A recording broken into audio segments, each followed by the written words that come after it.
Charlie and I did try to convince him, and he was like, guys, it's not a good idea. Today's guests are Dixie and Marc D'Amelio. Dixie is a musician with over 625 million streams to date. Started recording like 2 years ago, worked on an album, had it all set, and then I realized like, oh, this could be so much better. With a social media following of over 100 million. I mean, we do what we do and like we post online, but we just try to live our lives. And a successful TV show on Hulu. You are so obsessed with me and everything I do. If you're curious about finding yourself, when I'm happy, I don't ever remember feeling sad. And when like I'm upset, I don't ever remember feeling happy or joy. So I try to write everything down. Maintaining mental health. I know I was always a worried kid, but I don't think I really started having anxiety until I got a couple concussions. Or figuring out how to get along with your sibling, you're gonna love this episode. She probably doesn't even notice it. And then I'm like,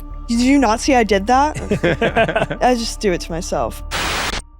And, you know, it's just amazing watching at a distance, like the rocket ship that you guys are on for success. And we thought that we'd start today's interview asking the same question that we asked with Charlie and Heidi, which is, what is one thing that you're most excited about your new life with fame and success? And what is one thing that you miss most about your old life? I think the thing that's most exciting is like being able to meet all types of new people. I think that's so fun, and being like outside of a bubble a little bit. I kind of feel if you stay in one place your whole life, you never get to experience that. So I've met people from everywhere across the world, and I think that's the coolest thing.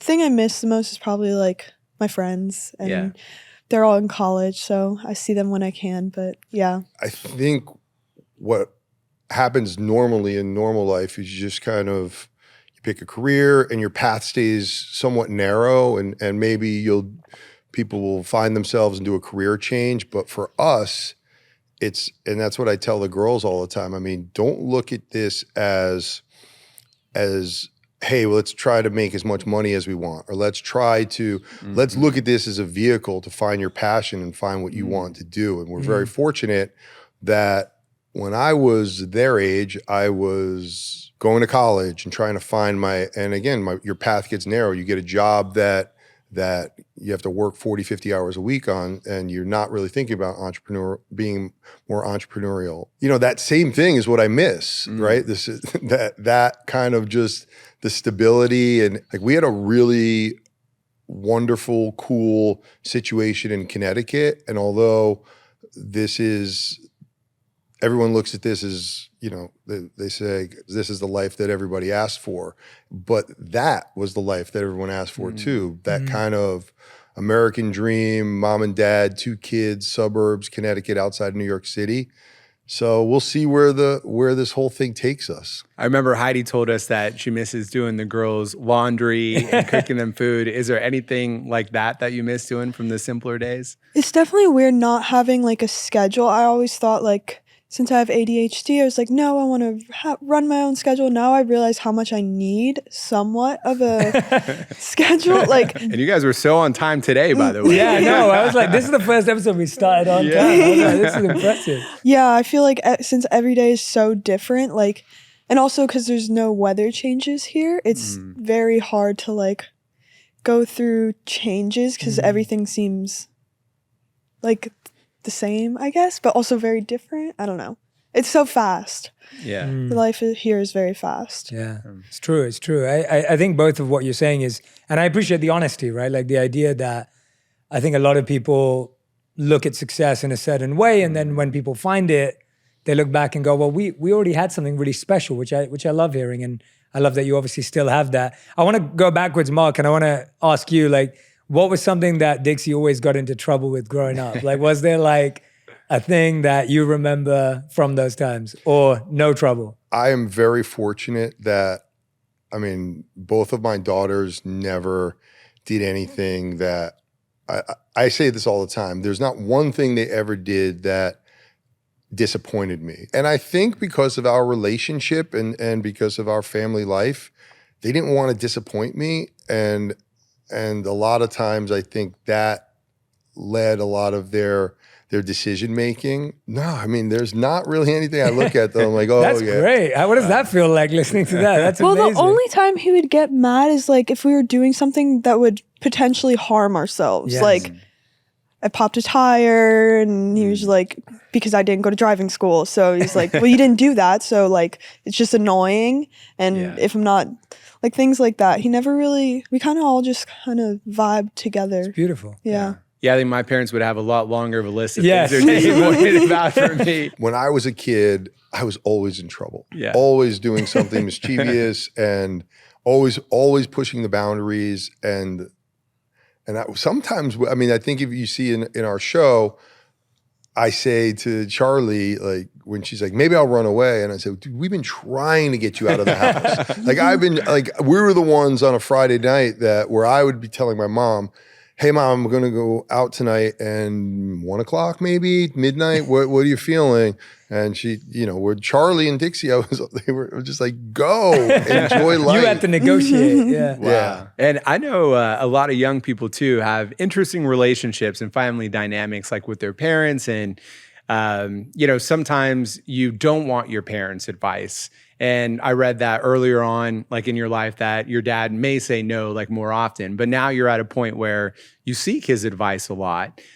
So where did that transition happen? I feel like when he's proven himself right so many times, you just stop like, He's glowing right now. No, that must feel amazing to You hear. should have saw I've the actually smile. heard that before, and it never gets old, actually. So it's annoying, but it's like, okay, I guess it's just not even worth trying to like go do it the way I think is right and then have to go back and be like, can you help me fix this? I'm like, let me just ask from the beginning. And even if it's not what I want to hear, like I think he's a very good track record.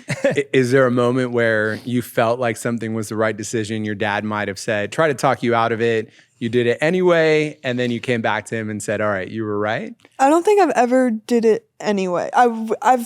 Charlie and I did try to convince him on some things, like at the beginning of this whole thing. And he was like, guys, it's not a good idea. It's not a good idea. And I literally think about it all the time. Like, it was a brand deal Charlie and I wanted to do in the very beginning. And he was like, we were all sitting in the mall food court. And he was like, guys, like, I don't think it matches your brand. I don't think you should do it. Like, even though everyone else is doing it. And I think that would have, if we did it would have affected a lot of our future stuff. And I'm so glad we didn't. Even though we were like, 18 and 15 and we're like, oh my gosh, like this is so crazy. I mean, let's keep it real. Like a lot of things that I think that when I've been successful, it's always come from a position of strength. And we're blessed to be able to, where someone else might have to take that brand deal and they might have to backpedal and get out of it. So it's not easy sometimes, especially from my perspective where, my mom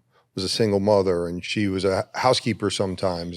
And so like, I got to balance that out. I have to balance like, oh my God, this is more money than my mom probably made in her entire life, but this isn't my mom's life. This is my kid's life. So I have to guide them in that way. And I just don't tell my mom that they just refused a huge deal because it wasn't right for their brand. Yeah. That makes a lot of sense. Very, very mature decision making. And it's great I think it's always like that. It's like, there's that famous quote that says, the day you realize that your parents were right, your kids are telling you that you're wrong. And it's that kind of vibe that if you figure it out before you have kids, that's a good thing. Like you start trusting your parents. Yes. And, for me, I definitely feel that way. I was like, I started trusting my parents, realizing that they were right. But you were talking about some experiences that you had or going to places or meeting people that you never could have imagined before. I recently got to do one of those things. I got to go to Rwanda, which I never imagined to go to. And we went trekking with gorillas every day. And it was one of the most unbelievable life experiences that I've ever had. Us too. We just were in Rwanda doing it. I actually believed you for a second. I was like, no way. I saw you. Yeah, I was the one hiding behind like the rock. But it was like one of those things that I can relate. Like that was an experience that was so unique and so special. And I would never in a million years imagine that my life would take me there. What's something that you've done, both of you have done recently in the last 12 months for you personally? It may have been on social, it may not have. That felt like one of those moments where it's like, wow, I had this experience that I'm so grateful for connection that was so awesome? I get concerned that we're in this hamster wheel where it's like, I think it's all about the deal and the managers and the agents and everybody's pushing us in all these different directions. And through these couple of years, we haven't stopped to smell the roses. We haven't looked at those things that are really going to bring peace to us and expand our minds. And when we do have some time, it is more of like, come on, let's jump on a plane and let's celebrate Charlie's birthday or let's celebrate Dixie's birthday. So I think we probably look to do more of those things before all this happened. And again, this is the vehicle for us. And we really have to sit back and say, how much time do we want to put into this thing and where are we going? Because there's no one in our family that really wanted to be in the limelight. You know, Charlie wanted to be a backup dancer for J-Lo. Like Dixie wanted to be potentially a model, and she had a lot of other career aspirations that are interesting. When I was younger, I had all these crazy aspirations. Like I was a DJ, I was living in New York City, I was interested in all kinds of things. Heidi was a model, but then as you kind of get older, you chill. And I do see a point where when this ends, we do stuff like that. And I feel like we need to do stuff like that. And even today, we need to carve out those spiritual times where we actually can reflect and do something cool and not just think about ourselves and the brands and all this me, I that we're dealing with. Well, then I have an example. When we went to Naples. I don't know when this was. That was one. Yeah. And we like kind of weren't on social media at all. It was just like the four of us and a friend, and we went to this restaurant, and it was the best food of my life. Like, I love food so much and trying new things, but the whole experience was so cool, and I think we all just had the best time together and talked about it forever. And like, it was like just eating lunch together, but it was still something like that, and where the chef was so amazing and was so sweet and personal, and everyone was just so kind. It was really cool. And what was your favorite dish that you ate while you were there? It was so, like, I don't even know what I ate. And also, you weren't allowed to use a fork. Like, I got yelled at for picking up a fork. They're like, no, eat it with your hands. Or they like fed you stuff. It was crazy. Oh, that's cool. And it was just like Indian. A random like restaurant. But it was so good. We had like 20 courses. They just kept bringing stuff out. There was only one thing. I had a rum cake, but I didn't know it was like soaked in rum, and I was like, oh my gosh. But that was the only thing that That's was why like, it was the best night of your life. Yeah, I don't know how I remember it. Oh my gosh. It's amazing. You talked, Marc, earlier about like, finding your passion, and this is that time where you're getting to have experiences to figure out what you both want to do. And, from what we understand, Dixie actually credits you with her fashion journey and her fashion passion. Sorry, Heidi, the credit goes to you. What impact do you think you had on Dixie's fashion? And Dixie, from your side, what is it that you think you got inspired by? Because that's been such a big part of your passion. I always was interested in it, but never really sure what I wanted to do. I like watching him create things and sell things. I always just found it very interesting. And then my first job, I worked at a clothing store, and I loved that. And I was just like normal, but they were like called a stylist or whatever. So I was like, okay, cool. So I do that. And then like when I was going to college, I wanted to do business and management and kind of end up going the fashion way. But yeah, I always like went to him for advice and like, do you think this is cute? Which is funny. Some people don't understand, like the southern part of Connecticut, when before there was cable, would get all the New York TV stations. So we were so close to New York City, and my dad lived in New York City, and Connecticut was a little bit more, it was suburban, and I would end up going into New York City and go shopping in Bloomingdale's as a kid and come back to Connecticut, and everybody would be like, what are you wearing? Like that. But I didn't care. And then I always had a sense of what I liked and a point of view as it relates to style. And later, I found out that my great grandfather on my mother's side was like a dress manufacturer, and he was actually a seamstress. And I coincidentally got into the apparel business more on like, I work with more like streetwear companies. I had my own streetwear company called Mad Soul that I started.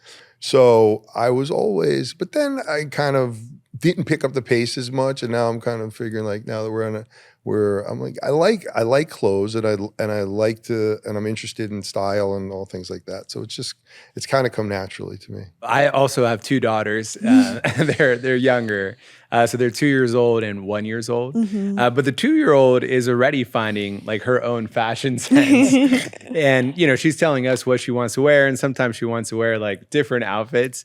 And, one of the things that my wife and I used to do a lot is, we would story them and like what different outfits they're wearing. And a lot of times people would find it cute and whatnot. But then also sometimes like the negative side of the internet, I guess, happens. And you start to get judgment from people like, why is your little daughter wearing this or that? And so I can't imagine like with how big of a platform that you guys have, how just every little thing is scrutinized and looked at. And especially like from a parent perspective, it's so hard because you want to protect your kids like at all costs, but you also want them to follow their passion. And you also see the vehicle that you're describing as to how big of an opportunity it is. Does it ever get hard from a dad's perspective, having such a public life? And even when your kids were starting out on social media and becoming so public, what were the struggles that you went through at that time? It's a tough balance, right? I think when you really dig deep into your heart and that I am able to sit there and know my record as a person and know what I'm all about. I try not to let the noise get to me. But it's tough. And especially early on when I didn't understand that if I comment back, it opens up the floodgates. Were you doing that in the beginning? Oh yeah, We all all the time. were, yeah. And it was, but I also, sometimes when you do that, people respect you for it. And I early on I was like the boys, like it was, I was a dad at TikTok, but I quickly found out like, look, I got to protect my kids and I got to sit back and it's hard. I think some of the things that we've done, because we're so new in this, relatively, coming up on 3 years, we have spoken with other people that have been doing this for 20 years and know that when things swell up and you're like, oh my God, I'm getting canceled, that goes away. It's like, it's not, unless you do something, and the comments go away too after a while. But look, man, it's got to take a toll on your self-esteem, especially if someone points out something that you're kind of insecure about. Right. You're insecure about whatever. I have a dimple in my chin. I'm not really insecure about, but let's say it's just that. And someone says something and then it gets 50,000 likes and you're like, I was right. I ate my, it's like, and that stuff just is, I look at them and I feel for them. Yeah, for sure. And I think what's been really beautiful to see, Dixie, for you is that how music, which is another passion of yours, has been used as such a vehicle for your own personal growth, your self-expression. I'll have to find it for you later and show you. I think when your first song came out, I sent a DM to you just to tell you how happy I was that you were using your platform to spread a message about mental health and personal growth, which I just thought was really admirable. So congratulations on that, because it takes a lot of courage to actually put your true story out through music. It's very easy as a young person to just sign to a label, write songs that sell, and write songs that go mainstream. And for you to do it that way around, and I'll show it to you later. I'll figure it out. I don't want to bring my phone out right now. When you do that, there was one song that I love, and I love this lyric. It's called "A Letter to Me," and obviously you know it. But now I'm 20, pushing 21, hoping that I'll be someone, running from the person I created when I had no one. 20, pushing anxiously, hoping that I'll be happy, writing to the person I want to be. And I think that's it's just genuinely such a beautiful lyric, such a beautiful thought process. And when I hear that, there's so much reflection in that. There's so much like emotion in that. Marc's laughing over here. But I guess the question I want to ask is like, how has music helped that journey? Was music always your outlet for what you were feeling? And what's been going on in your personal growth journey for you internally at the moment? I'm always listening to music. Like I'm always driving around in my car and listening to music. And I connect music very heavily with my emotions. And it can not make sense at all where I'm listening to like a happy pop song, but I listen to it when I'm upset. So now I relate it to, it's a sad song to me. So I think it's really interesting what your brain does with the music you hear, and I'm always looking for more, and I feel like I have so many emotions that I'm always writing down and things I'm feeling, and I know at least one person relates to it, so that's Me? so so I just love like the idea of people relating to music. I just think it's so insane and cool because I look at other people, I'm like, this is amazing, like this song like really helped me, or I related to this song, and I don't even think until someone really like comes up to me and says something, I don't even think about anyone relating to what I'm saying, and then I'm like, oh yeah, you're right. I mean, it feels good to know I'm like not alone in something. And in the lyrics, I think you talk about finding yourself at 21. So do you feel like you've gone further in that No, self-discovery I think journey? I've went so far backward. 21 has been the randomest age. Mark, now tell us why you were smiling and laughing. I don't know what you were And thanks for thinking. that real answer. Yeah, too. yeah. Appreciate So that. like I don't know the music business, and this is where one of those times where we're talking and we disagreed because I said, like, dude, you have a story to tell, and you're going through something right now that you look at it that's your life, and it's not that important. It seems like whatever. This whole journey of her life. When you get in the music business and you get a record company behind you, they're just like, hey, let's do a hit. Let's make it. Oh, yo, this song's cool. That song's Right, cool. right. The one song that I think represented her the most is Letter to Me. And that's the one that actually, like, I tear up when I hear it because I feel her singing it as her journey. And we talked about that afterwards. And when I said, look, you really need to dig deep.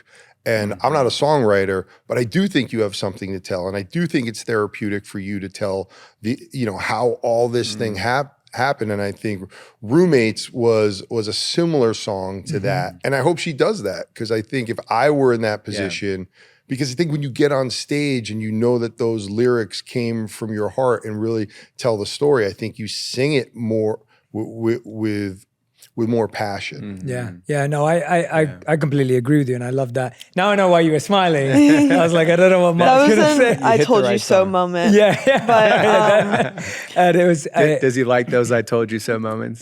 I think a little. But Who doesn't? Who it's doesn't? definitely hard when you're signed with a label and like all the labels are looking at TikTok. It's pop music. Yeah. Like it's fast, easy, catchy pop music is what was going on. So like trying to be like, oh, I don't really want to write like a breakup song. I'm like happy and doing not really what I want to do. It just always kind of went back to that. Yeah, I think now I like went to the studio the other day for the first time in a little bit and wrote some good stuff. And it's just, I'm always writing stuff down like when I'm feeling. Yeah. Because I feel like I again move so quickly where I'll forget my emotions sometimes. So I'll be like, when I'm happy, I don't ever remember feeling sad. And when like I'm upset, I don't ever remember feeling happy or joy. So I try to just write everything down so I can be like, oh yeah, during this time and this happened, this is how it felt. Even that's so poetic and relatable. I'm like, I relate. Like I know so Right. many people who'd relate to that idea that you just shared. And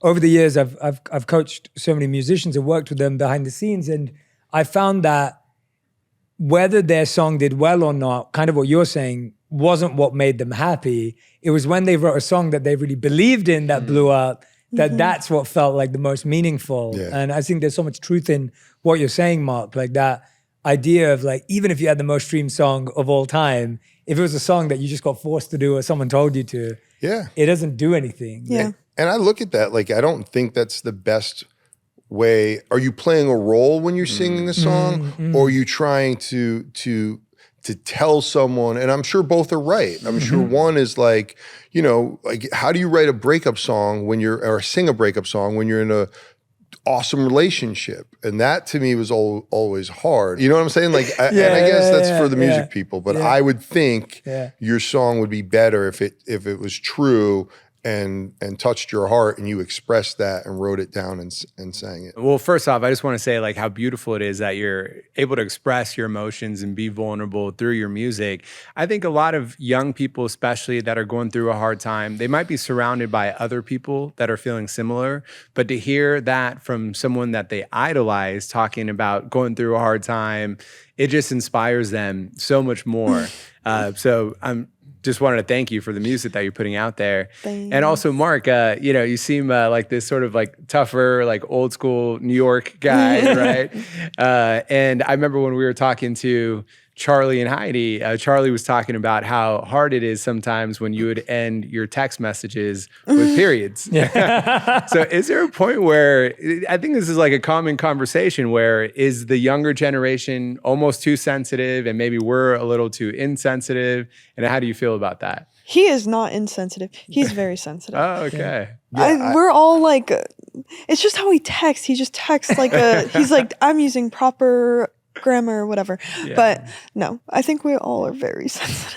So what's the story behind the period at the end of the Because text? he voice It's called texts. education and punctuation and Grammar and grammar. It's like, what are you talking about? Like I went to college and everything I learned, we just could throw it out now because I don't want to hurt. I don't want to make Charlie upset. Like You got to add the emojis. That's Yeah. the key to it. No, but not the thumbs up. It's like everyone was talking about it on TikTok. All the kids and all their parents don't get each other's text, but you do voice text, so then it's like very structured, and I'm like, oh. Yeah. hi Dixie, comma. Yeah, what's that's how going you on, text. period. That sounds like an emergency. If you text me, hi Dixie, what's going on, period, that sounds like an emergency. So through voice texting, you'll add punctuation as well. Oh yeah, absolutely. Well, I do have another life outside of my kids where I need to Write emails and like, right. You're not going to get the Respond deal to- if you Yeah, I didn't put don't the comma right. say, hey, LOL, what's up? hey, So- LOL, what's up?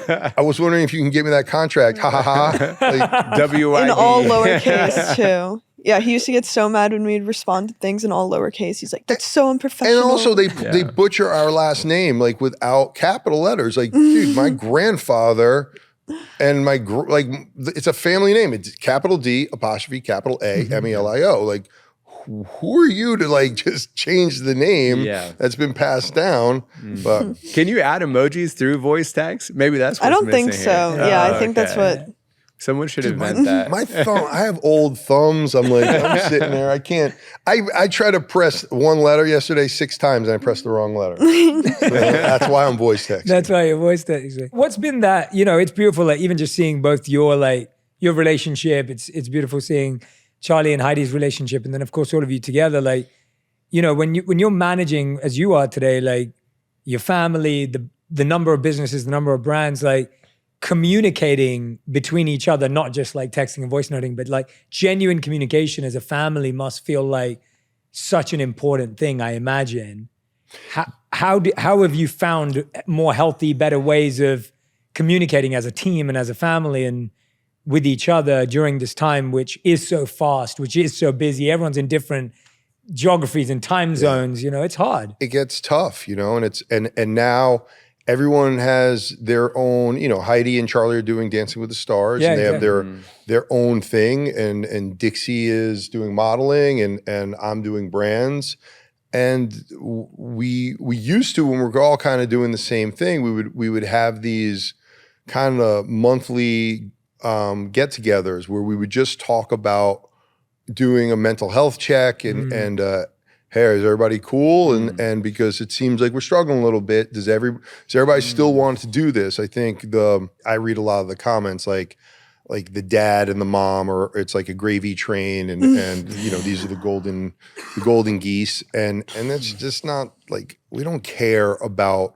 All we care about is the happiness and the stability of our family, and we do periodic checks to make sure, like, are we still on board with this? And when it comes to major decisions like the show, I certainly don't I didn't say whether I wanted to do the show or not. And actually I probably lean towards for season 2 that I didn't want to do the show, because I never want to put in their heads, oh, we should do this because dad wants it. I always want them to make the decision on their own. Now it's cool for us, and I don't mind doing it, but I want them to make the decisions on the stuff. Yeah. And your guys' life has been so public as it is, but you've had more of the choice of what to post publicly. And I'm sure, you get a lot of control still within post-production of the show, but how has filming a reality show changed your guys' day-to-day life? It's a lot. You kind of don't think it's a lot until you're filming and there's like, wait, can you like say that again or something? And we missed that, or talk about this. And it's not staged or anything. It's just like trying to capture a whole story. So if we start something, we need to like finish the story and like, oh, now you have to follow me here, or talk about this again. And like, I kind of wish I didn't say that in the beginning. And it's a lot, but I do enjoy people getting to see our lives, for the people who have fun watching that. Yeah, and the very real and raw version of it, right? Like it feels like from the episodes that I've seen, like it's very real. It doesn't feel staged. It feels like a genuine snapshot of what's going on. And I wanted to talk about mental health. That you mentioned it there, like a mental health check-in. And I know you both, the families talked very openly about it. I mean, when did mental health even become a conversation for you personally? Was it something that happened before all of this? Was it something that happened during? And like, what are some of the best tools or things you've taken on that you feel have helped you? Because I think you're dealing with the extreme of one scale. But what I found is like, no matter what anyone's scale is, everyone's dealing with their mental health. And almost it's kind of useful knowing, well, if someone's at one extreme, what are they doing? What's helping? What's working? So I love the monthly check-in idea, which is awesome. So I had people had mental health issues in my family, and my I don't want to mention anybody's names, but it was in my family. And I battled with anxiety and things that I just couldn't get a grip on what it was, because I thought it was finance, right? I thought it was, I'm worried about the money. Right. And then when money became not abundant, but when I wasn't worried about paying the mortgage, it still stayed. And then it was something else.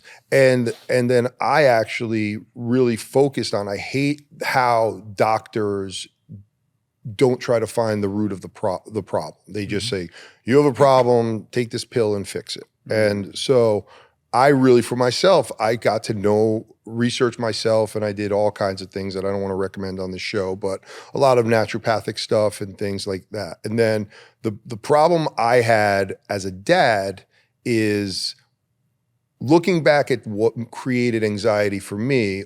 What I try to do is solve that problem for them.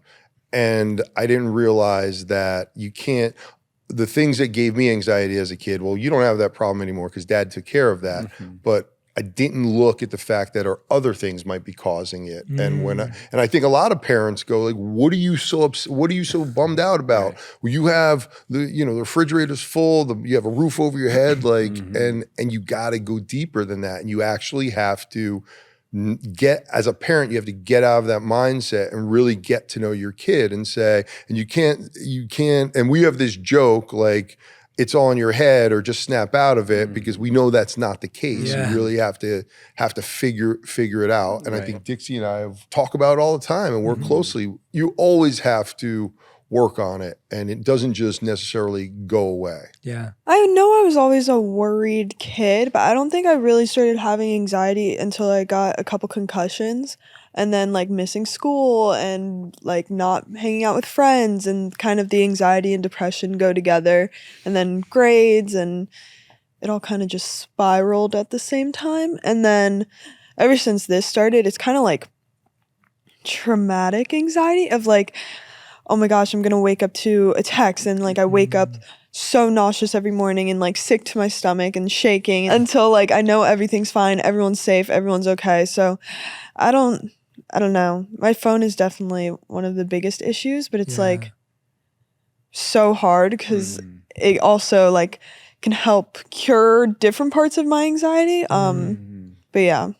I do a lot of work in mental health and meditation and sleep and everything else. And I was on the streets of New York, and I stood there with a board that said like 1 in 4 people that struggle with mental health, which is the statistic in America. And obviously we know it's way higher than that, but that's just people who've been diagnosed or open about it. And the amount of people that stopped, and the board said like, hey, if you want to chat, just come say hello. Right. And the amount of conversations I had with people that just felt like they had no one to go to in their own family or friend group because of what you just said, Mark, the idea of it's all in your head, just snap out of it. You haven't got any real issues. And so I'm so glad you raised that point, because that's what I saw when I was out there just talking to And anyone it on the was street. almost taboo to talk about it back in the day. Like I applaud my daughters for speaking about it, and because when I was younger, you never told anyone what medications you were on. You never told anyone you're seeing a psychiatrist. Like that was just personal information, and I think it's awesome that everyone's so open about it and talking about their own ride with anxiety and depression and all of those things. Yeah, I remember the first time I felt any sort of anxiety or depression. Actually, it was when I was a kid. And I don't know why, I had a dream that my brother had died. He got killed by a monster, right? I was a little kid. And so when I woke up crying, my parents came and they were trying to comfort me. And they're like, no, your brother's fine. He's fine. Everything's fine. And I was like, yeah, but it will happen one day, right? Like that he will die one day. And that thought stuck with me for like 3 years. I don't know what it was, but I could not get out of this mental space that I was in. And I remember it got so bad, I couldn't sleep at night. All I would do was obsess about this thought. And I remember telling a family member that I think I need to get a therapist. And that was looked at as the worst possible thing that you could do, where I would be branded as this troublesome kid that can't figure it out. And I would basically be shunned from society and be outcasted. So it does make me so happy just to see how far the conversation has gone and how openly everyone can talk about it. And it's one thing to deal with mental health issues ourselves. It's also another thing to see someone that you really close to you or that you love going through it as well. And I know from in our conversations with Charlie and from what we've seen, she's also struggled with that. So how is it as like an older sister seeing what Charlie goes through and trying to be there for her while also trying to cope with whatever you're dealing with yourself too? I feel like we just try to balance it as best as we can. Like we live together, so we're always together, and we just kind of are the good parts of each other's lives and just try not to make it more difficult for each other. So we don't need unnecessary fights or whatever. And they kind of go through it at different times. Like Charlie, because she's dancing every day and she has these endorphins running through her. You know, she's exhausted, but she's like been doing great. She's happy, but she's Amazing. Exhausted. Yeah. So. And we just go back and forth. You take it in turns. Yeah, which is funny. We never really go through it at the same time. I don't know if that's like a thing, like a fight or flight thing, maybe, because one person needs more help. So like I'm gonna dig deep. Yeah. Like, don't you dare cry right now. This is my moment to emote right now. Yeah, I wonder if it's anything deeper than that. But yeah, we're all just trying to be there for each other, like as best as we can. We also like don't have all the answers all the time. Yeah. We can give the advice we give and take from the lessons that we might have from things that we learn, but we don't know. And we're also in such a different space and don't have many people to give advice because this is also such a new space. So we're just kind of figuring it out. Yeah, that makes sense. And Marc, you've always said that you've set goals around happiness, right? Like I've heard you say that before, or like at least from what I read, and you know, and I just thought that was like a really interesting take. And even earlier when we were talking, you're like, yeah, we want to make more time to do experiences, or we want to make more time to do these things. And it's really remarkable to hear that. It sounds like obviously what you had before was this space of happiness, and then now you're reconfiguring what that means at this stage. What are some of the things that you do think about when you think about setting goals around happiness, or like where things are moving? Is there a vision you have for things you want to do with the family, individually, personally, that you kind of look forward to, or like in the back of your mind? I mean, I think the hardest part is finding out you don't know what you don't know. Yeah. So like I envision, like right now, if you ask Charlie, hey, do you think you're ever going to go back to college? But she would be, no way. But, you know, Dixie and I, for the first time yesterday, was talking about psychology and her interest in that. So I think you just have to continue to try things, and you just have to be open-minded, and you have to just bring people around you and being inquisitive. And I don't think, like, even for me, like, I'm struggling with like, what does this whole thing mean to me as a person? And like, I don't necessarily know that I want to be in entertainment per se, right? But the following and all of these things could be a vehicle for me to do whatever I want. And I have to spend time getting to know myself and getting to know myself at a certain time, because what I wanted 20 years ago, I've achieved. And now I have to look at my new goals. And I think everyone struggles with that. You know? Yeah. Right. That's really thoughtful and mature. I love that. Yeah. The constant reflection is what you really have. Well, I am 54, so I am pretty mature. No, but I mean, like, there's, you know, just the, I mean, age is one thing, but no, I know you're kidding. But I feel like age is one thing, but just the reflection around, like the honesty, I guess, is what I meant more so. Like, and I think it's harder as you get older, because when I was young, it was like, what do you do? Graduate college. Okay, write that down. Yeah, get married, write that down. Have kids, write that down. Like, now when you've done that, now I'm kind of like, all right, well, what is the next step for me? What's the next step for Heidi? But that's the hard part, right? Like, I feel like most kids, or anyone, like up until 18 or 21, your life's fully planned out, or there's a series of steps that you can follow. And then from 21 onwards, there's 0 steps. And then you're like, well, what do we do now? And hence talking about psychology and, you know, human behavior and decisions and choices becomes so much more interesting. I totally agree about always trying to figure out where that next step is. And we've talked about how everyone's trying to climb on top of this mountain. It's the craziest thing for when you finally get on top of the mountain and you're looking and like, what's next? And then you've said it so beautifully in the past where you say the journey next is going through those valleys and trying to dig within yourself to figure out what's next and what that next level of success looks like.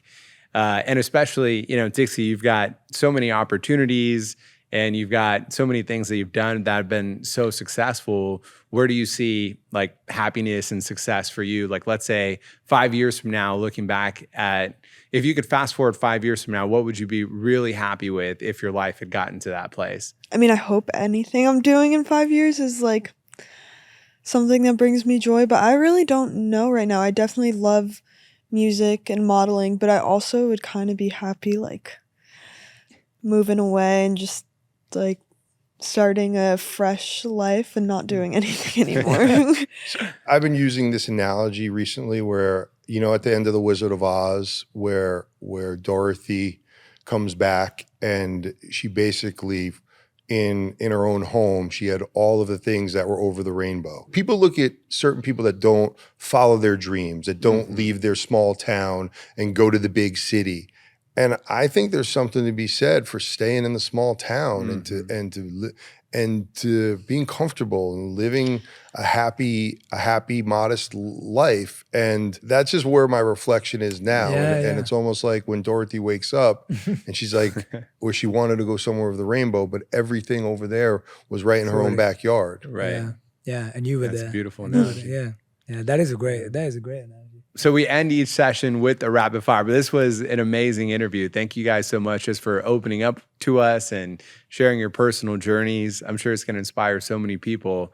Yeah. And we'd like to, Yeah, and we hope that, like, you know, what's really beautiful is, like, I feel like this is like a moment in time and you've both been so honest and vulnerable and open. And I'm hoping that if you're still in this world, depending on where it is next year, but you know, every year you'll come back and we'll get to see the progression and the journey and the reflection, which I think is our hope here with this show, is that the guests that enjoy being here will come back every year and we'll get to see, like, what did they learn from last year? And like, where are they now? And we'll get to compare it. So, but thank you for being so open and transparent. It's really beautiful. And, you know, thank you for trusting us with that, for sure. Of course. So, I love that. All right, let's do it. Okay, so, cool. For both of you, and both of these questions are both for both of you. So, what animal would you be in another life? I can't think of any animal right now. A dog. I don't know. Yeah, you always say dog.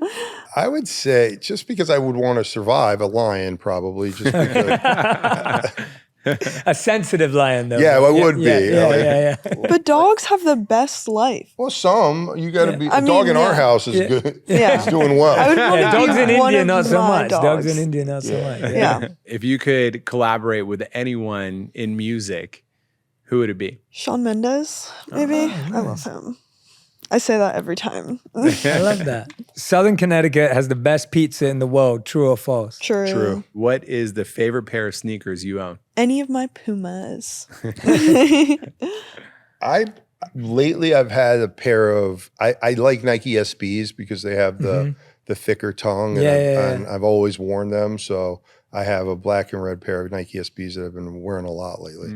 If you could reboot a series or movie from your childhood, what would it be? My favorite show is The Good Place. Yeah, I love The I Good would Place. love a couple more seasons of that. Same, yeah. It's such a Or good... Black Mirror. I always look at shows like The Breakfast Club. Like, what if where did all those people go? Yeah. Like, they all were such characters. That's cool. And, Breakfast Club 30 years later, but actually they all get back together. And, Someone's probably working on that. Yeah. we are. Yeah. You got the IP. Yeah, Marc's like, already bought the IP. What is one song you wish you would have written yourself? Or it could be a favorite song. I don't have a favorite song, but my most consistently listened to is like the Frank Ocean Blonde album, probably. Just is always in every playlist, like no matter the mood. Or Chance the Rapper, Acid Rap, or Coloring Book. Okay, yeah, that's a lot of songs. That's good though. That's good. Marc? I mean, I like classic music, and I think the girls have been influenced by that. Like, not classical, but like anything Elton John, anything Billy Joel, like that's kind of my vibe. So Nice. probably one of those songs. Who would play you in a biopic? Charlie. No, she would. Probably, I think John Travolta would be one that I Nice. think would do a good job. Oh, that'd be a good one. All right. What's your biggest pet peeve about your sister? And what's your biggest pet peeve about your wife? When she doesn't say thank you.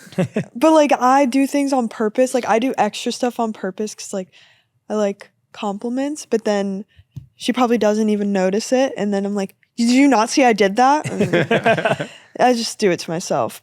But we really don't fight that often. We say that all the time. And then in the show, it looks like we fight all the time.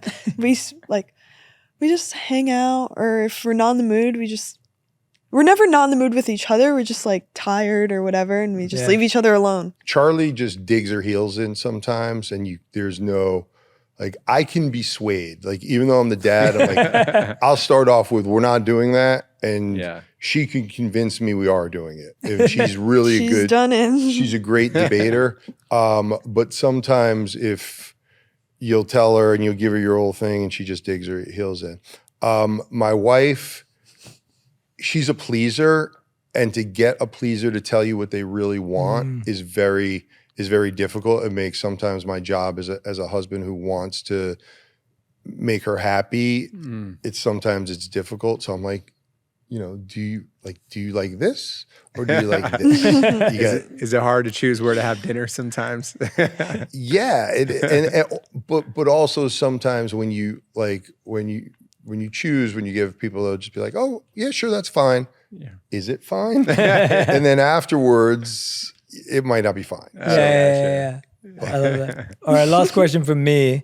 Would you rather go back in time or to the future? Back in time.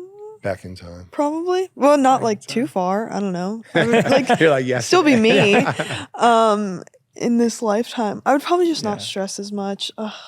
Yeah. And it's annoying because I'm still stressed now, but I'm like, I'm going to be mad at myself in a couple years when I'm thinking about how much I'm still stressed. That's one of the things and just to that point, Dix, like that's one of the things I live by, like those times where I put myself back in those times where I was so stressed out. And I think 100 out of 100 of those times, it all worked out. And we got through it. And and the one time it doesn't, we're not going to be around to know about it. Like it's going to be, so that's where I try to put myself in those times where I'm like, wow, remember you felt like this before and what happened? It's all, everything's going to be all right. Yeah. It reminds me of the saying that if it's not going to matter 5 years from now, don't spend more than 5 minutes thinking about it. Yeah. But easier said than done. I know, it's so exactly. easy to tell someone that. That's like, I give the best advice, but I can't take That- anything. So That's- I'll spend 5 years thinking about it. That was Yeah. amazing. Dixie, Marc, what a joy talking to Yes. both of you. You guys are amazing. Honestly, yeah, it's been so much fun just getting to know you both deeply. And thank you for opening up. Thank you for sharing your passions. We hope that you do come back and I know that'll be so time block fun. with us every year. We'd love that. It would be wonderful to see the reflection. We could play it back to you and be like, what were you stressing about then? And so, but thank you both so much. You're welcome. So, This so is great. grateful. Thank you, Yeah, guys. Thank you, Guys, guys. thank you. Awesome. Thank you.